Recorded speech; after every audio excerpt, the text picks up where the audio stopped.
আসসালামু আলাইকুম। আজ আমি আপনাদের সঙ্গে শেয়ার করব কিভাবে কামিজের সাইড ফাড়া সেলাই করতে হয়।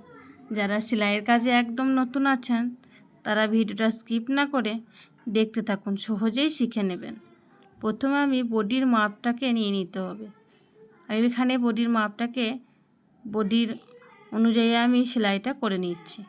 আপনারা আপনাদের বডির মাপ অনুযায়ী সেলাইটা করে নেবেন। অবশ্যই এখানে সেলাইটা দুবার দিতে হবে। চাপটাকে তুলে ছুঁচটাকে ডুবিয়ে ঘুরিয়ে নেবেন, দিয়ে আর একবার সেলাইটা দিয়ে দেবেন।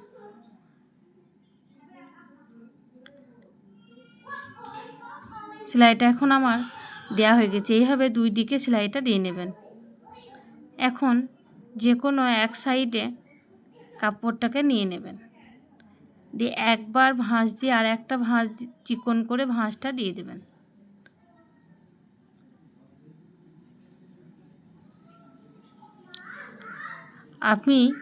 আমি আপনাদের ভিডিওটা খুব সহজভাবে দেখানোর চেষ্টা করছি। একটু মনোযোগ দিয়ে দেখবেন, আপনারাও শিখে নিতে পারবেন। আস্তে আস্তে সেলাইটাকে করে নেবেন। একটুও বেঁকবে না বা টান হবে না, খুব সুন্দরভাবে সোজা সেলাইটা হয়ে যাবে।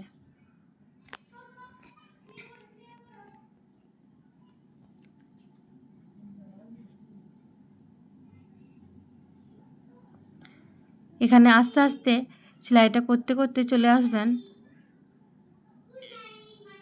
এখানে ফাড়ার কাছে, যে যতটুকু ফাড়াটা কাটা আছে এখানে ছুঁচটাকে কাপড়ের মধ্যে ডুবিয়ে রেখে সোজা করে বক্সের মতো সেলাইটা করে নেবেন।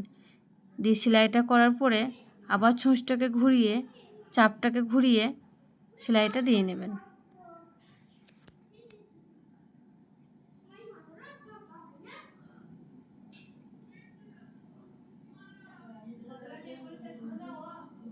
খুব সুন্দরভাবে সেলাইটাকে আস্তে আস্তে নিয়ে চলে আসবেন।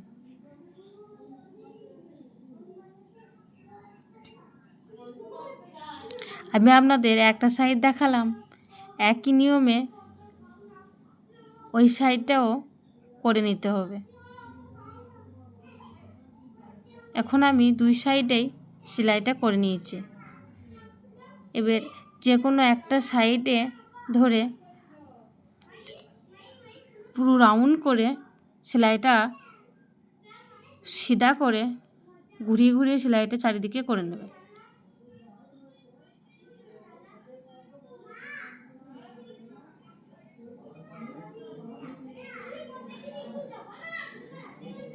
কাপড়টাকে টেনে ধরবেন না, তাহলে কাপড়টা বেড়ে যেতে পারে। একদিকে ধরবেন আর এক সাইডে শেষ করবেন, তাহলে আপনারাও সাইড ফাড়া খুব ভালোভাবে শিখে নেবেন। যদি কারো ভিডিওটা ভালো লাগে তাহলে লাইক, কমেন্ট এবং সাবস্ক্রাইব করে দিয়েন। দেখেন আমার খুব সহজভাবে ভালোভাবে সাইড ফাড়াটা দেখেন, একটু বেঁকে নিই বা টান ধরে নিই, খুব সুন্দরভাবে হয়ে গেছে।